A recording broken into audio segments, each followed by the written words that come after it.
বিশ্বকাপে ঘটল বড় অঘটন। ব্রাজিলকে হারিয়ে নরওয়ে ইতিহাস গড়ে তুলল। ব্রাজিল কোথায় ভেঙে পড়লো পুরো এই ভিডিওতে আলোচনা করবো, তো ভিডিওটা শেষ পর্যন্ত দেখো এবং একটা সাবস্ক্রাইব অবশ্যই করো। তো ব্রাজিল যে কিনা বিশ্ব চ্যাম্পিয়ন, পুরো পৃথিবী তাকে নিয়ে মাতামাতি করে, সে নরওয়ের কাছে 2-1 গোলে হেরে বাড়ি চলে গেল 2026 ওয়ার্ল্ড কাপে। এবং শেষ পর্যন্ত গোল হচ্ছিল না কোনো দলেরই। শেষে আর্লিন হ্যাল্যান্ডের দুর্দান্ত দুটো গোল শেষ মুহূর্তে, এবং ব্রাজিল শেষমেশ লস টাইমে একটা গোল করতে পেরেছিল।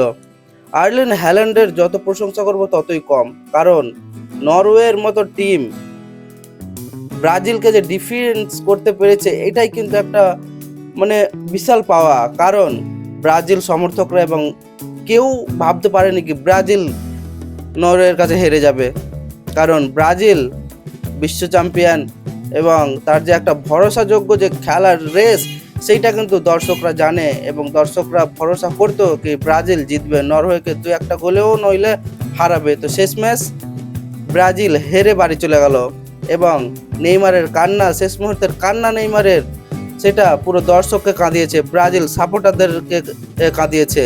আমরা দেখেছি বাংলাদেশের সেই ব্রাজিল দর্শক যারা আছে তারা দু চোখের যেই কাঁদা এবং মিডিয়ার সামনে যে হাউমাউ করছে, সেটা দেখার নয়। ব্রাজিল বাড়ি চলে গেছে, এবার আর্জেন্টিনার পালা।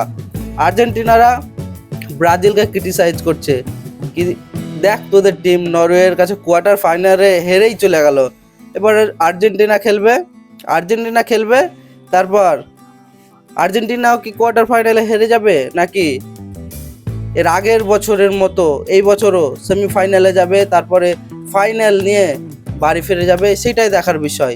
ব্রাজিলের জন্য একটু খারাপ লাগছে, কারণ ব্রাজিল যেরকম টিম কোয়ার্টার ফাইনালে যে বিদায় চলে যাবে এইটা কিন্তু একটা অস্বাভাবিক ব্যাপার।